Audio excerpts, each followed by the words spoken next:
Osteoporosis क्या होता है? ऑस्टियोपोरोसिस में जो हड्डी होती है बहुत ही नाजुक हो जाती है। इसमें एक्चुअल में जो मिनरल्स होते हैं जैसे कैल्शियम, फॉस्फेट, मैग्नीशियम, जिंक और भी बहुत सारे, उनकी जो क्वांटिटी है कम हो जाती है और हड्डी की जो मोटाई है वो कम होने लगती है। और इस वजह से हल्की सी भी चोट लगने से या जर्क लगने से हड्डी फ्रैक्चर हो सकती है। ये मेनली कलाई की हड्डी हो गई, कूल्हे की हड्डी हो गई या रीढ़ की हड्डी हो गई, इनमें फ्रैक्चर होने की संभावना ज्यादा रहती है। तो फीमेल्स मीनोपॉज के बाद 50 साल के बाद ज्यादा प्रभावित होती हैं। पुरुष जो है 60 साल के बाद प्रभावित होते हैं। इसके दूसरे कारण भी हो सकते हैं, जैसे कि स्टेरॉइड का अगर यूज हो रहा है, फिर डायबिटिक पेशेंट में भी हो सकता है। और अगर सबसे इंपॉर्टेंट चीज, अगर कोई पेशेंट या कोई इंसान एक्सरसाइज नहीं करता है, लैक ऑफ एक्टिविटीज से भी ऑस्टियोपोरोसिस होने की संभावनाएं रहती हैं। बहुत सारे ऐसे मेडिसिन भी हैं जिनसे ऑस्टियोपोरोसिस हो सकता है। तो अब हमें इसको पहचानना कैसे है और इसकी रोकथाम कैसे करना है और इसका इलाज क्या है। तो दोस्तों, वो सभी महिलाएं जिनका कि मेनोपॉज हो चुका है वो काफी प्रोन होती हैं, और तो उन्हें डेक्सा स्कैन जरूर करवाना चाहिए। डेक्सा स्कैन एक टेस्ट होता है जिससे कि हम पता कर सकते हैं कि बोन की क्वालिटी कैसी है और उसमें ऑस्टियोपोरोसिस चालू हुआ है कि नहीं है। कैल्शियम, विटामिन डी, ये सब भी हम चेक करवा सकते हैं, इससे भी हमको समझ में आता है।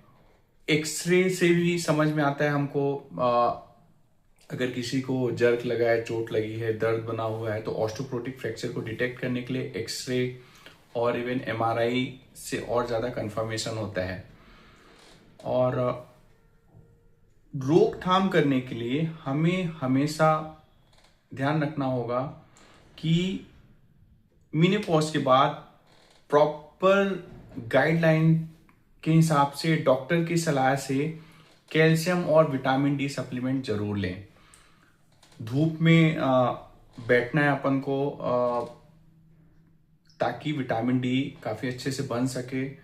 और डाइट में रागी का आटा, दूध, दही, सीताफल और भी बहुत सारे ऐसे सोर्सेस हैं जिनको हमें यूज करना है।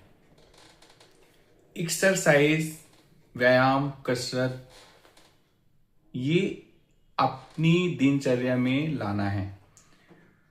और अगर ऐसा आपको लग रहा है कि किसी के पीठ में बहुत समय से दर्द बना हुआ है या कूल्हे में या रिस्ट में ऐसा दर्द बना हुआ है, तो डॉक्टर से कंसल्ट करें। और अगर मेडिसिन की जरूरत पड़ती है तो कुछ ऐसी मेडिसिन है जैसे कि कैल्सीटोनिन हो गया, टेरीपेराटाइड हो गया और कैल्शियम, विटामिन डी, ये सब भी डॉक्टर आपको एडवाइस करेंगे। कई बार होता है कि रीढ़ की हड्डी टूटने से महीनों महीनों तक वो जुड़ती भी नहीं है, तो उसको ठीक करने के लिए वर्टिब्रोप्लास्टी या काइफोप्लास्टी का ट्रीटमेंट हम एडवाइस करते हैं।